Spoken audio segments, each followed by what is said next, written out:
Can everyone hear me? Yeah, I'm going to leave this alone then. or for the live stream, I guess I should do this. Yeah, sorry. And hopefully, is this? Do I have to turn it on? We're rehearsing. If you didn't notice. Okay. Oh, that's right. Okay. So, ladies and gentlemen, greetings from Colorado and Wyoming in the USA. That's where our cast and crew come from. And we've had a little bit of an emergency situation, which is that our tenor is sick. So we're going to do, I'm not sure if in Scotland you're familiar with the old Reader's Digest. You're going to get a little bit of a Reader's Digest version of the opera. At the same time, you're also going to get a little bit more insight into the opera, because our librettist, Dr. Jeff Lockwood, who was the brainchild of this opera, will be kind of sharing some of the story as we move on through it. And we will be playing some of the excerpts, sometimes full numbers of these things. You'll have to put up with me occasionally covering a line of the tenors. I will do you the favor of not singing those. I will just recite them. Because I mean, I was never a great singer anyhow, but I just don't think it would be a good idea for you don't need to hear that sort of atonality this evening. With that, I'm going to turn this over to Dr. Lockwood. Thank you, Thomas, and I just want to offer some of our thanks for those who have made this possible. In particular, it's my distinct pleasure to express gratitude on behalf of myself, the composer, and the art director, who may be in a van coming here any minute now. We'll find that out. And we especially want to thank our partners at St. Andrews. And I would read off those names, but this was the part of the program in which my composer was going to read off the names, and she's in a van somewhere between here and Edinburgh. So I apologize to our partners at St. Andrews. Although I would like to thank our musicians here. They're here, and that's something. So it's a little more than something. It's something.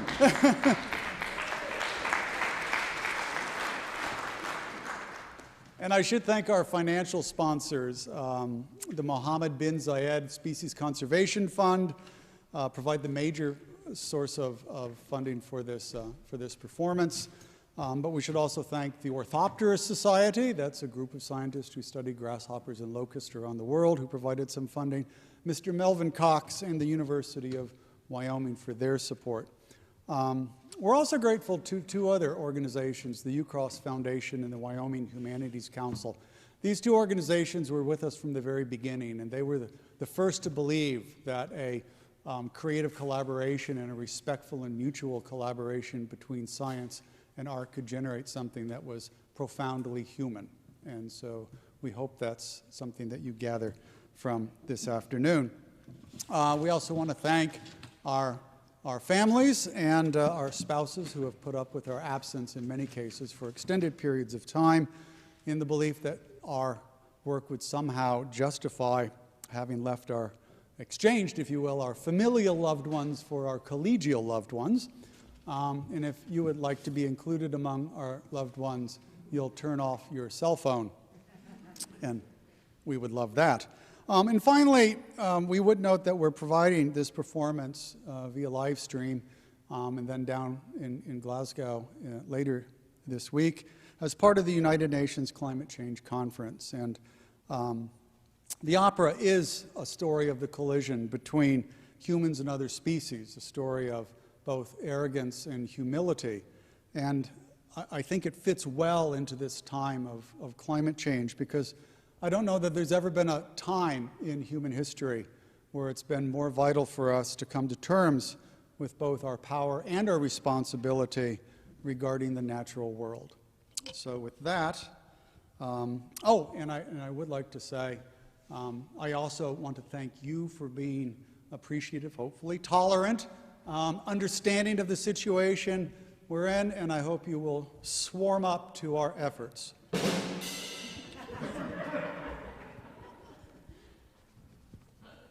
that up before you got here. So, It's of questionable taste.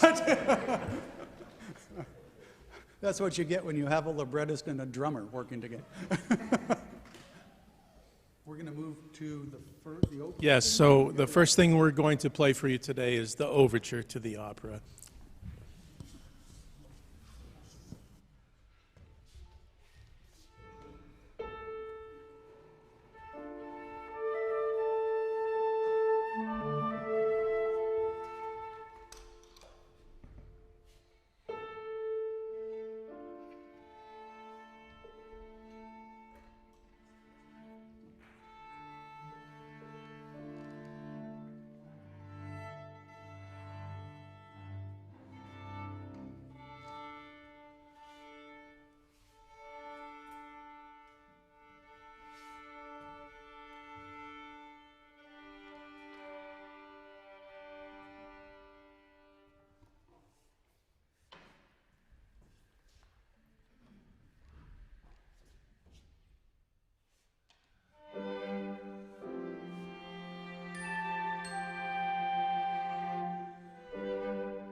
Jeff is actually, in some ways, the scientist in this opera, our missing tenor.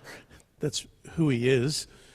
And I'll do the fun part of the scientist who has a little bit of a problem with drinking. So you want to explain this from there? I'm just going to go have some fun. Right, so the scientist in this opera represents sort of science in the 19th and 20th century. He's extremely committed to the notion that all problems can be solved through quantification, through precision. He sort of eschews the notion that there is anything to be gathered from narrative or story. He's sort of a hardcore data gatherer. And so we sort of set him up in that way. And of course, as the opera unfolds, he learns the importance of story to understanding the natural world and not just reducing the events of the world to their raw data or raw numbers. And so the opera opens with the arrival of the Locust. And I should say here that I ended up discovering the remains of the long-lost Rocky Mountain locust in glaciers of the Rocky Mountains. They have been engaged in outbreaks that blackened the skies of North America for centuries, and we dug down ice cores and were able to recover locusts frozen deep in the ice. And so the story unfolds the ghost of the Rocky Mountain locust, and let me just also say that outbreaks continue through the late 1800s into the 1880s. The largest outbreak occurred in 1886, and it formed a swarm that would have covered the United Kingdom 3 times over. That's how many locusts there were. 14 years later, the last living locust was found, and it's never been seen since. So this sets up what I think of as one of the grand environmental murder mysteries on a global or continental scale. And so what happens at the opening of the opera is the Locust's ghost is released from the ice. And she comes to haunt the scientist. Think of Hamlet, for example, right? The role of the ghost to haunt. And she haunts the scientist, in a sense, curses him until he can discover what it is that caused her death. Right? She wants to know what killed her. And so the locust appears both as an individual, you think of her as a single locust. She represents a swarm of locusts. Her costume has this glittering swarm-like quality. But she also represents an entire species. And so her arrival is the return of the Rocky Mountain locust because of the recession of the glaciers, appropriately enough, via climate change. So she's released and she arrives.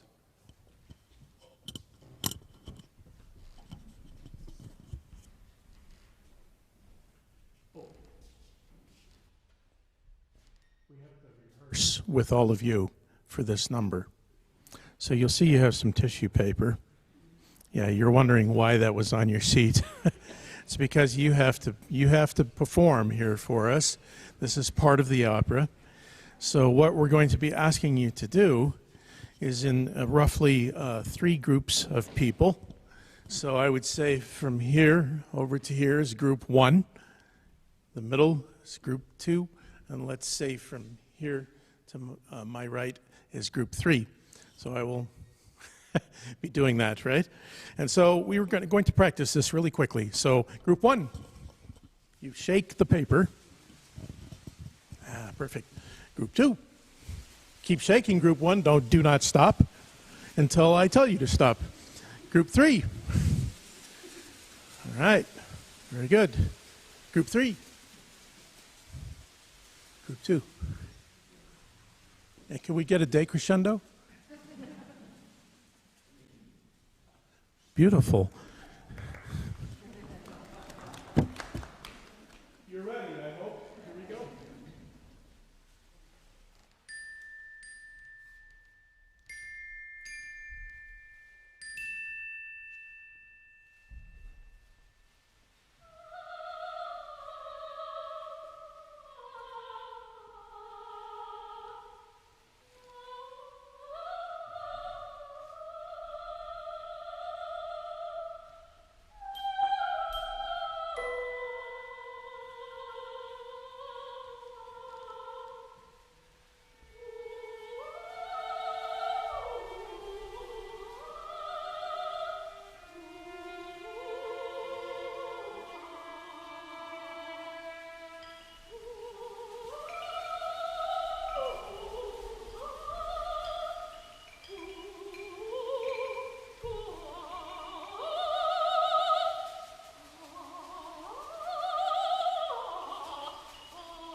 Well done.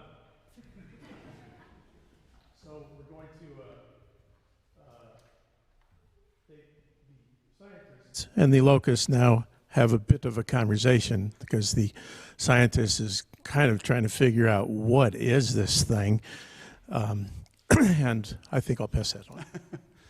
Right, so the ghost arrives, and the piece she'll sing now is part of her explanation to the scientist. And the scientist is aware of the Rocky Mountain locust, but what he's doing right now in terms of the story is he's out on the prairie, and we still have big grasshopper outbreaks in North America. He operates an insect net as well as I do a baton. So the... I didn't want to hurt it.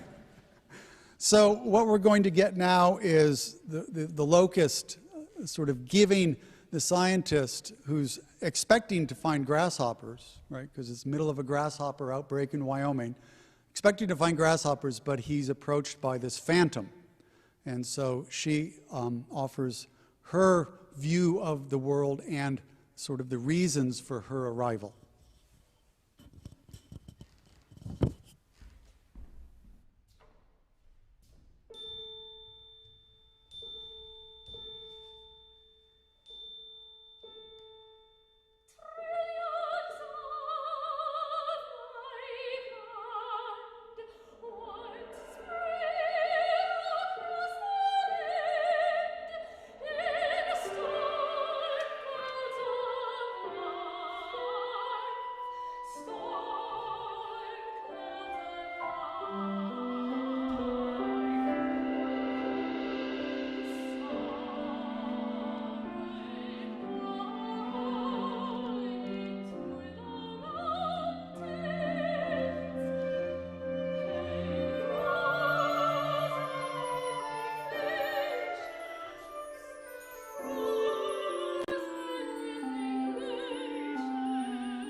So at this point, the Locust departs, at least temporarily. She'll be back to give the scientist a hard time. And our third character arrives. The scientist is feeling a little bit, quite frankly, hungover. He had a bit too much to drink last night. And it does turn out, though, that there is a key metaphor in this opera, and it is the metaphor of the bottleneck. We'll talk a little bit about that later. And so it's not gratuitous drinking. It's drinking with a storied purpose. And so the scientist is sitting there looking a little bit sick, a little green around the gills is the expression we'd use. And he's feeling sorry for himself. And our third character arrives, and this is the rancher. This is a modern-day rancher who's will eventually learn that his family was driven, his grandfather was driven from his farm by locusts in the late 1800s, so he's got this connection. He's also a very pious man, very upstanding man of the earth. He's rooted and grounded, and he doesn't give the scientist a whole lot of slack either. Not only does the locust give him a hard time, but the rancher gives him a hard time. It's hard being a scientist, so we deserve a little of your pity. So in this next scene, he arrives to find the scientist.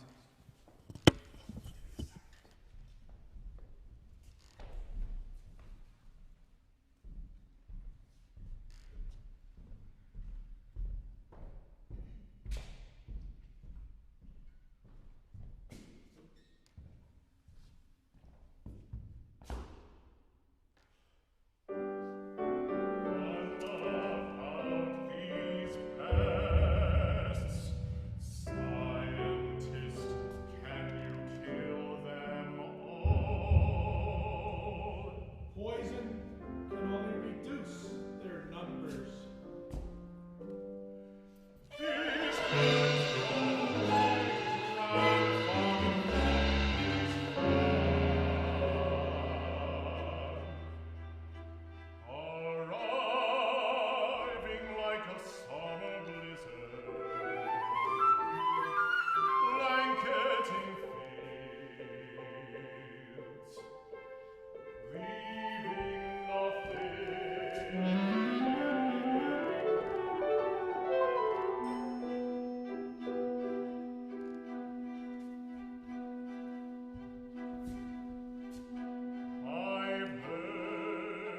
such tales of misery.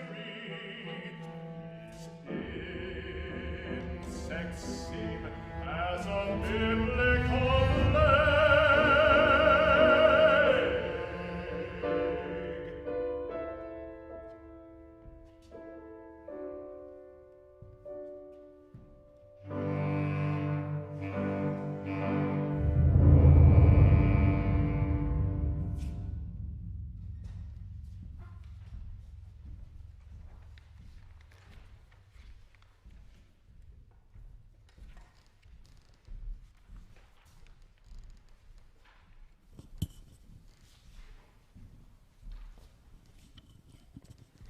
So here we have, we move into the second scene, right?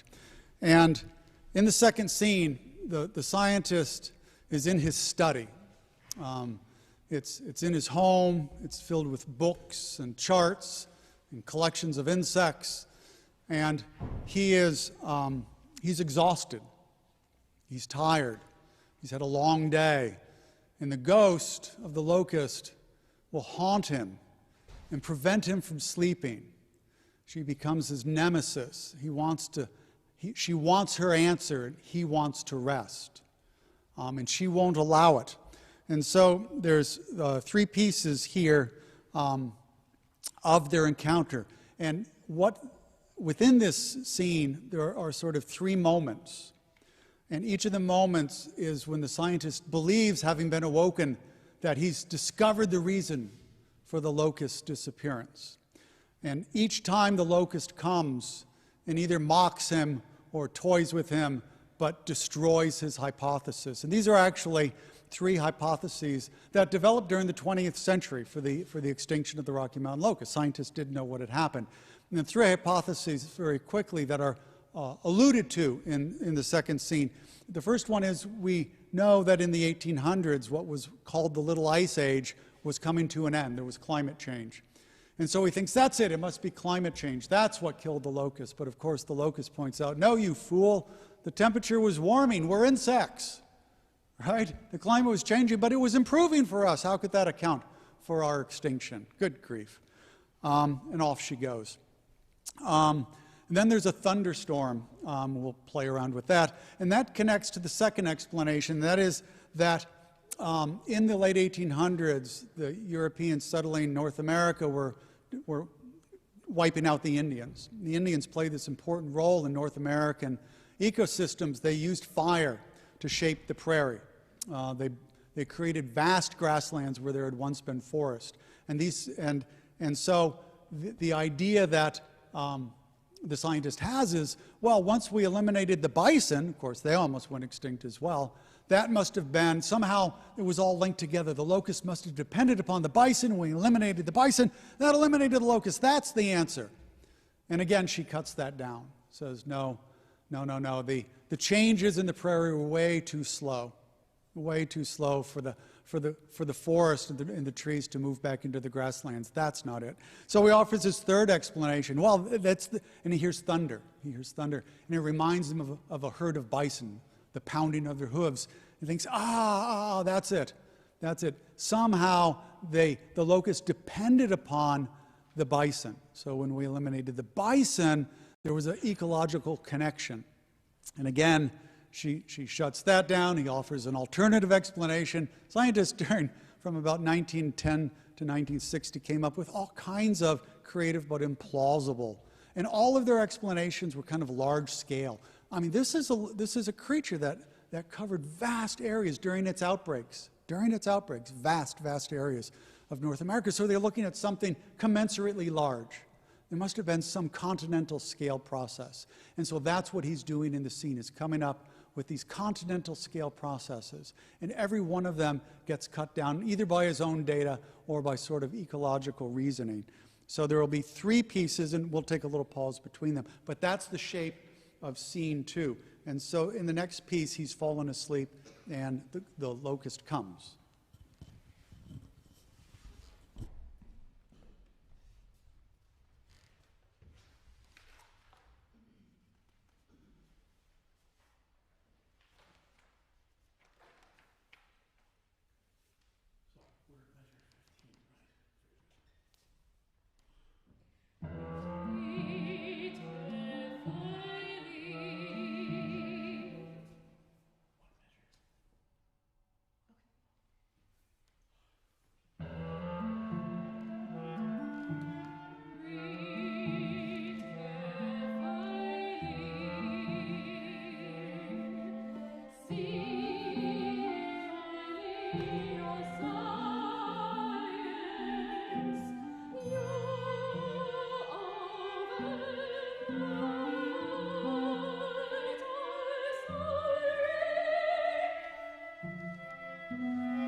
This is an enormous score, and I only had about 15 minutes to figure all this out for this evening, so sorry if it takes me a minute to find my place.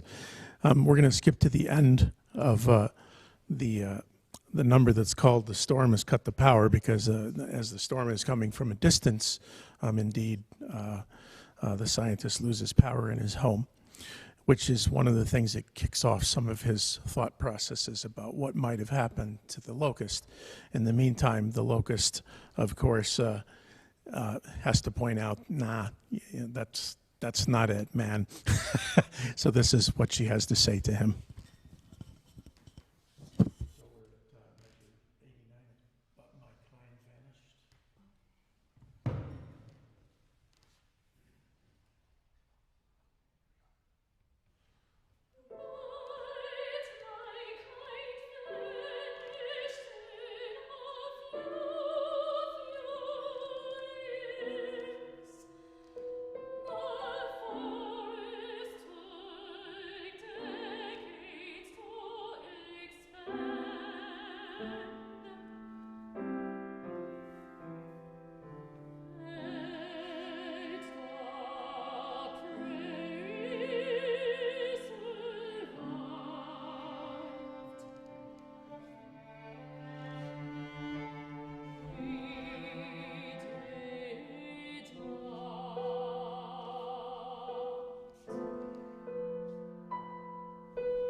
So that storm that was off in the distance actually finally comes on stage with us.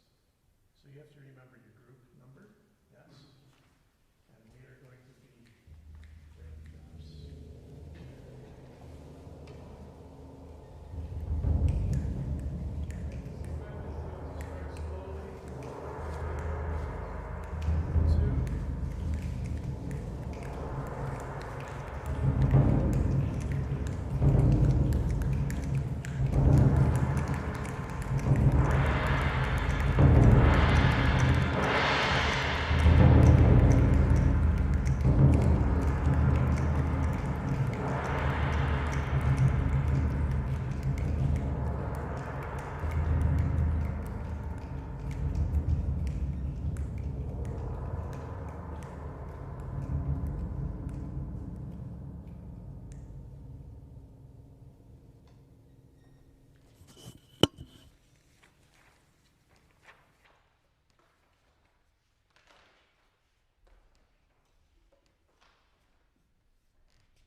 And after the storm, and after more of the scientists theorizing about what might have killed off the locusts, once again, the locust offers this rebuttal.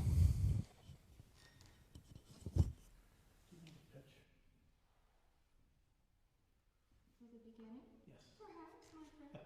get an F natural. Yes. But my kind was frozen into layers of ice, formed long before your people arrived.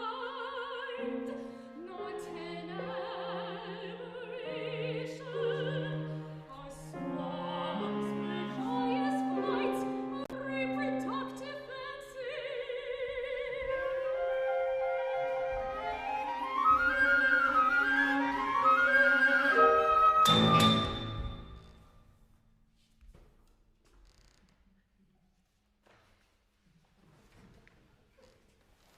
Further argument ensues with yet more theories, and also that the scientist is just a tad bit unhappy that this locust ghost keeps visiting and harassing him. And in doing that, he brings up a very important word to what the problem is that eliminated, or a place where it ended up eliminating the locust. And that word is that the scientist asks for the locust to give him his sanctuary back, his home and his office where he can study his grasshoppers and not be bothered by a ghost. And so when he mentions the word sanctuary, that then becomes a big tip from our locust.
Here, you were poisoned, but no insecticides. were spread across the land. Gone! An 80-proof mystery!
And so there it is, the Locust has planted the seed of the answer, right?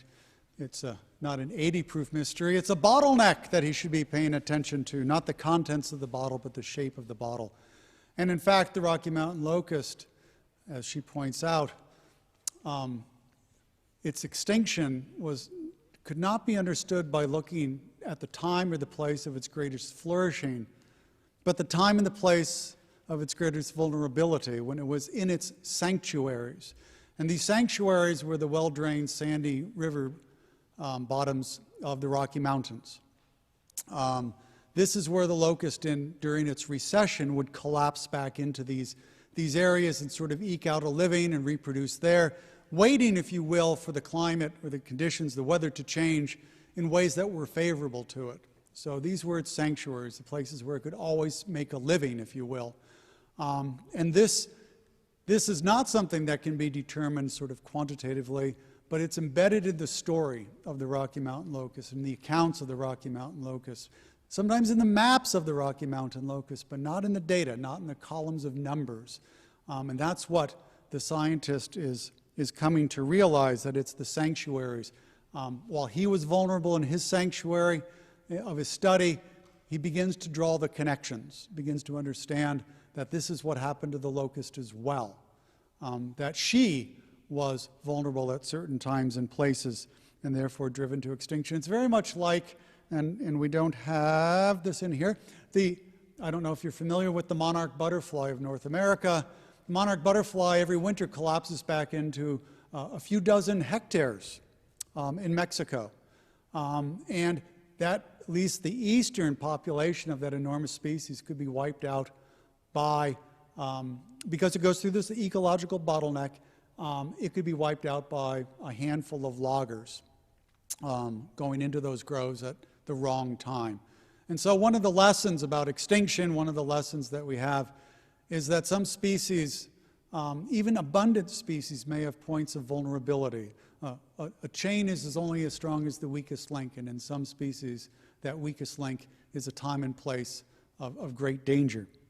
And so now, this is the return of the rancher, right? And so from the study, we go back out onto the prairie, and the rancher and the scientist meet out there, and the rancher wants the scientist to solve the grasshopper problem.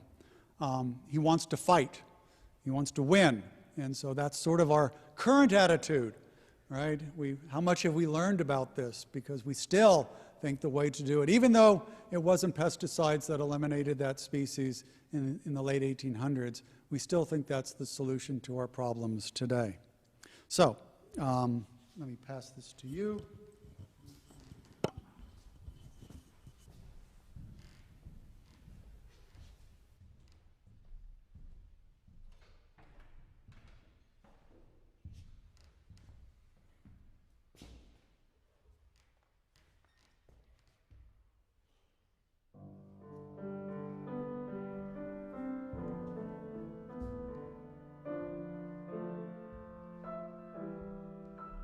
We can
transformed the mountain valleys. Praise be to God for fruitful labor and plentiful harvests.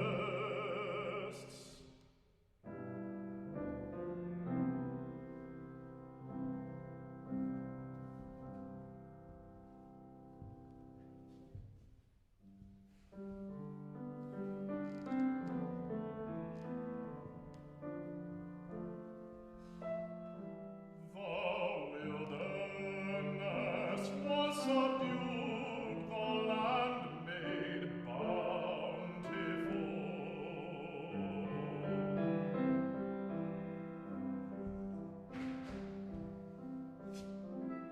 The earth made beautiful, just like that butterfly.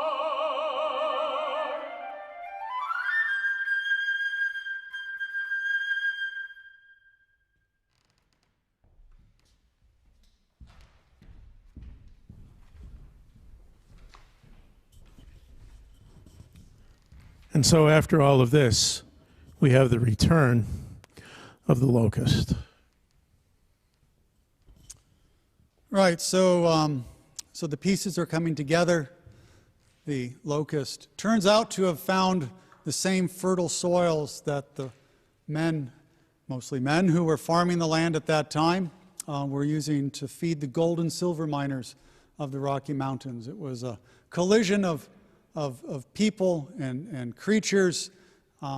It's been said that the early pioneers managed to drive the greatest pest in the history of North America in their minds to extinction, unwittingly armed with cows and plows. It was habitat destruction in these rich valleys that destroyed the locust. So now the locust returns. The scientist is still struggling. He's beginning to put the pieces together. He's sort of resisting the pull of story because his data didn't work. And now the locust returns with her sort of final lesson for him. Are all of my locusts prepared?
So at this point, with the final understanding of what actually drove the locust to extinction, the locust and the scientists have a moral and ethical discussion about behavior. And it's not looking very positive in the conversation. But the scientist wonders if it's possible that, like with the monarch butterflies, there might be one place where the locust survives. And in her final moments of this opera, the locust offers her opinion of that.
Given our circumstances, we punted a little bit in the van on the way up, and as you can see, Erik changed his costume to our rancher, and he's going to be offering some songs to you in just a moment. So please enjoy. But who is this woman? This is Dr. Ann Guzzo, the composer of Locust, the opera.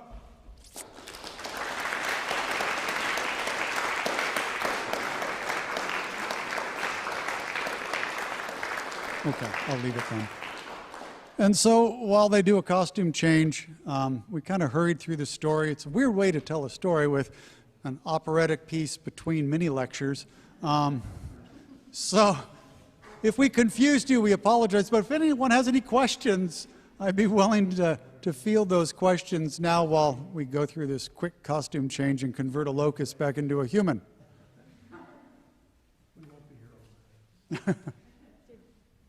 I was driving up, so my apologies if I missed this in the front. We do have this online in a couple of spaces, so you can fill in what you missed, particularly the theater called the Griffin Theater is a nice performance, and you can see the words in that one. So,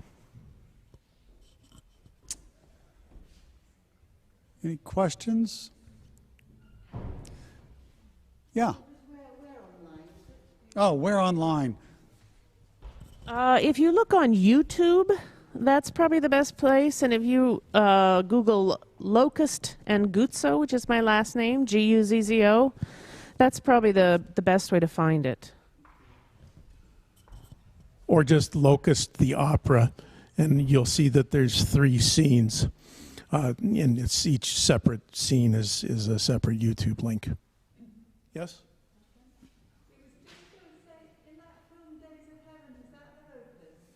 Yes. At least it's supposed to be the locust. There's been a number of films or movies that are supposed to have locusts, and as an entomologist, you usually end up wincing and cringing through them. But yes, that was the idea. I don't know if anyone is familiar with Laura Ingalls Wilder. So in her series, Little House on the Prairie, the house on Plum Creek, if you go back and visit that book, there's a vivid account of locusts coming to their farm and stripping all vegetation.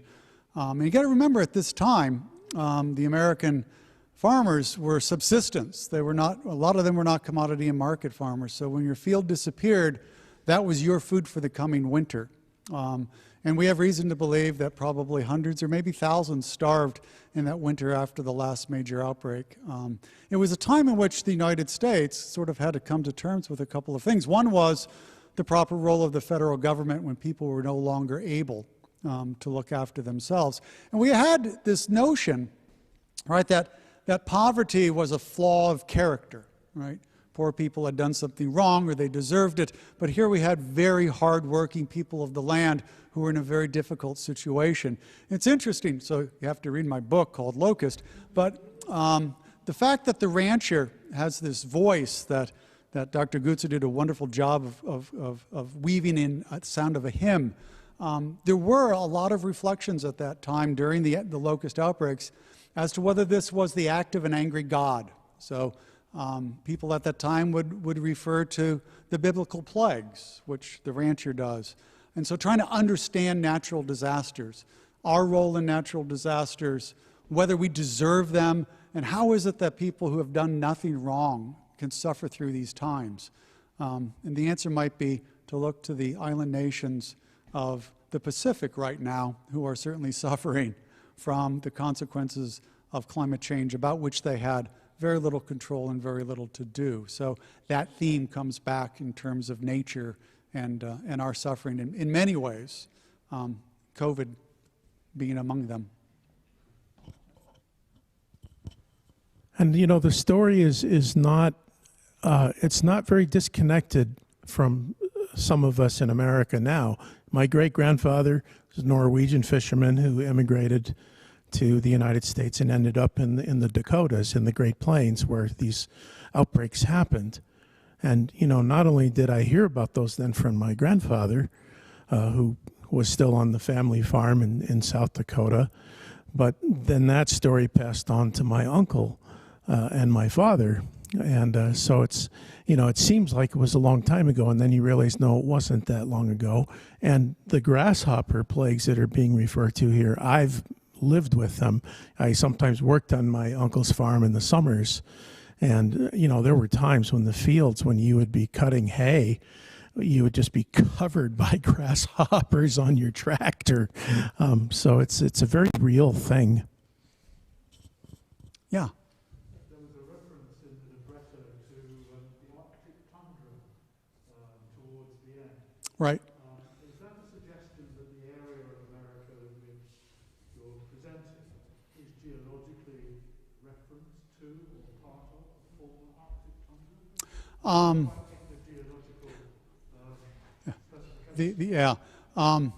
So that's a reference to the efforts on the part of some, how shall we say, anti-conservationists to extract as much oil as possible from the Arctic tundra. And so there's an ongoing controversy of how much of Alaskan tundra needs to be protected versus extracted for energy. And it appears that what the Locust is asking is, if you can't preserve the gorgeous and fertile place of the tundra, right, with all of these creatures, and if you can't look after your old growth forests, right, if you can't take care of those things, would I have any chance, right? And so that's the reference there. It's sort of, well, okay, it's politics, but opera has always been political. But there's not a reference specifically to the survival of the locust and the tundra? No. Certainly the Ice Age extended the tundra down well into North America. And the locust is native, right? So we don't know exactly when that locust evolved into North America, but it was probably somewhere around 12,000 years ago. So it's a relatively recent species, but it does very well. Every inhabited continent on Earth has at least one locust, except North America, and we destroyed ours. In the minds of some people, that's a wonderful thing. That's one of the moral complexities, right? It did cause a great deal of human suffering. But it was also a reminder of our place in the natural world, a reminder of humility, a reminder that we have to share the natural world with other species, even those that aren't warm and fuzzy. Well, she's kind of cute. Right. That's not what the locust looked like. So.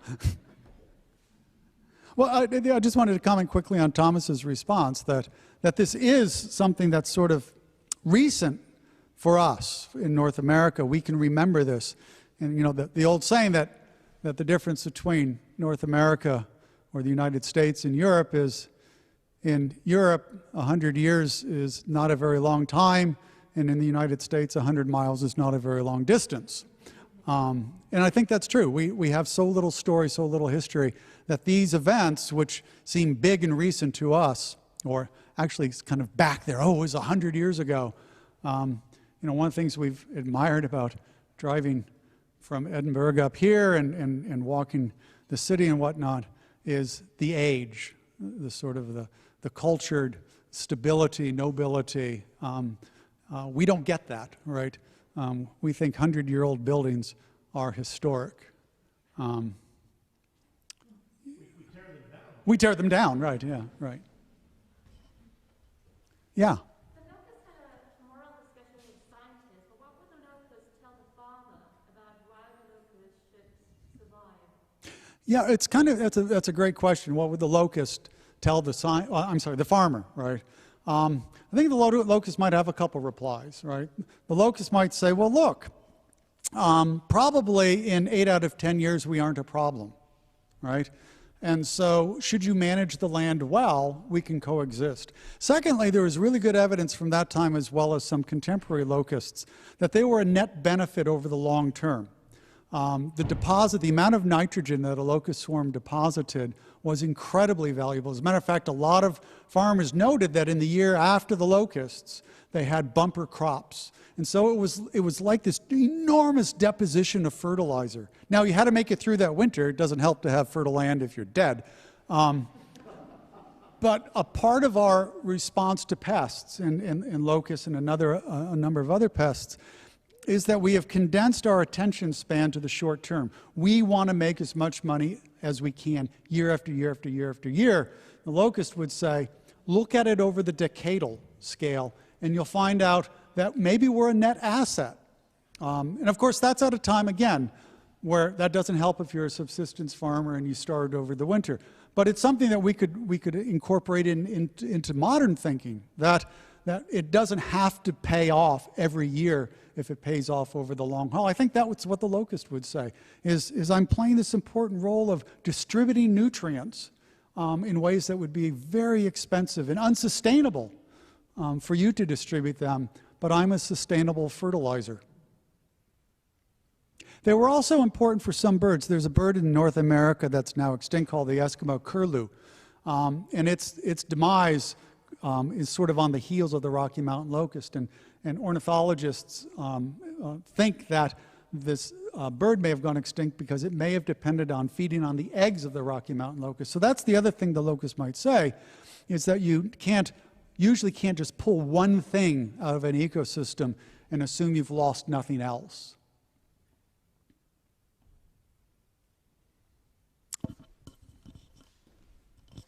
Great. So since we had to come up with a little bit more for your program today, I would like to introduce to you Mr. Thomas Erik Angerhofer and our pianist, Debbie Schmit-Lobis.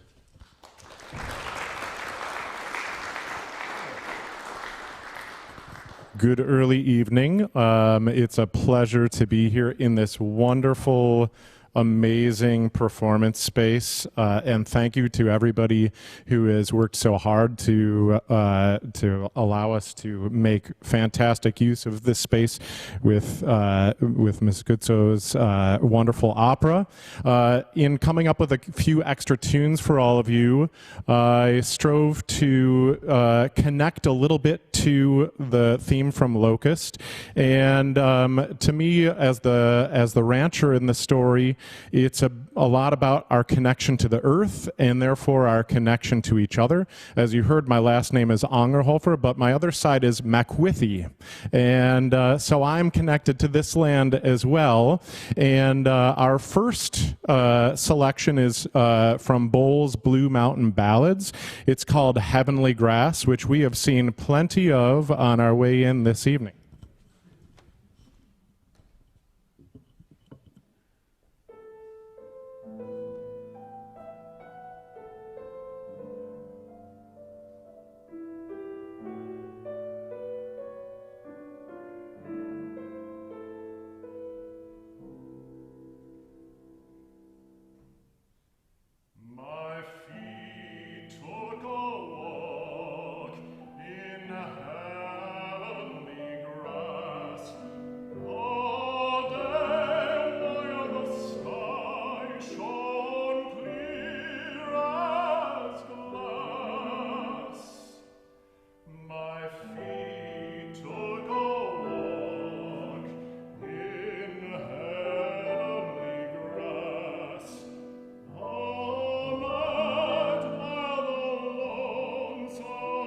Star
Our second selection comes from our shared experience of World War II, and this is strangely a lighthearted piece, but with an air of seriousness about it. It's written by a composer named Gene Shear, who I've had the wonderful pleasure of working with at Central City Opera in Colorado, where Deborah Schmit-Lobis, the pianist, and I first met a number of years ago. And this one is talking about an opportunity for a couple of American GIs to have some fun while they were on shore leave. Unfortunately, war got in the way.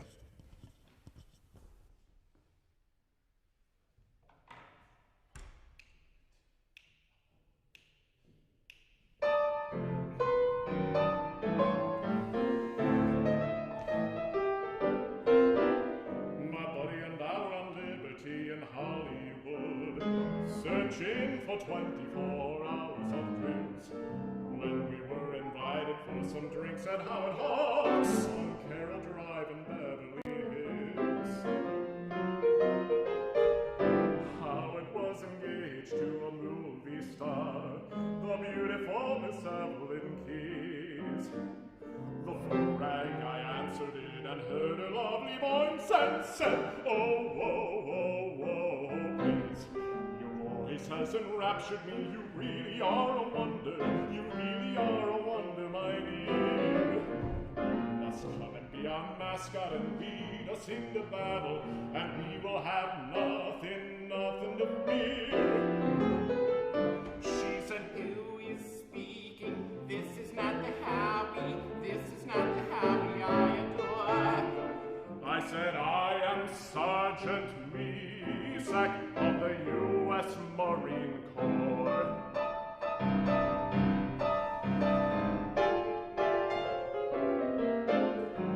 Howard grabbed the phone and said, "It's too late to come over. The sun will be up in just a little while."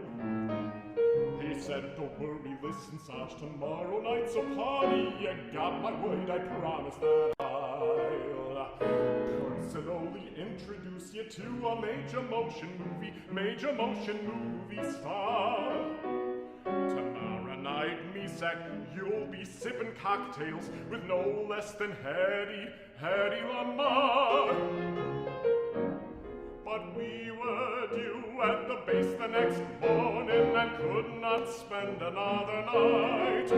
We were called to the Pacific, to a war we had to fight.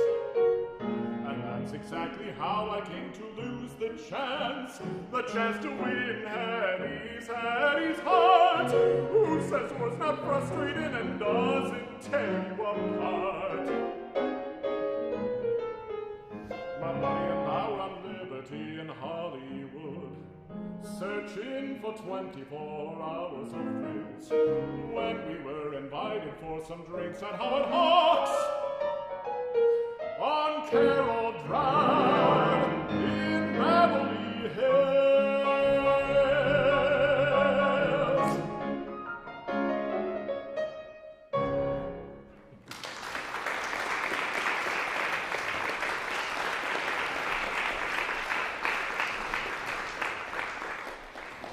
And our final connection, this takes place on the streets of London, and it is from a musical that some of you might know called Sweeney Todd. I thought this piece might be a nice one to share because of the very big differences in the stylistic approaches between West End musical theater and Broadway musical theater. And as you can probably tell, I come more from the Broadway side, and I have a horror story to share about this show. I was playing the role of Antony when Sweeney got sick and I had to sing it from the pit the next night. So if I have post-traumatic stress disorder in the middle of this piece and jump underneath there, you'll know why.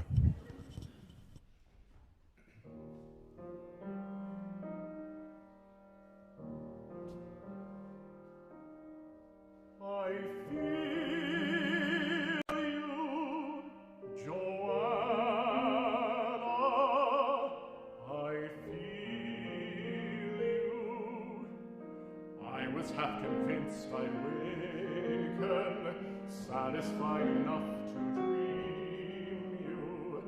Happily I was mistaken, Joanna.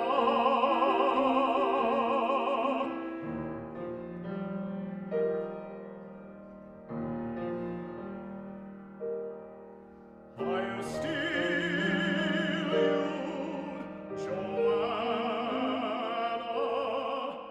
I steal you. Do they think that walls can hide you? Even now I'm at your window. I am in the dark beside you, buried sweetly in your yellow hair.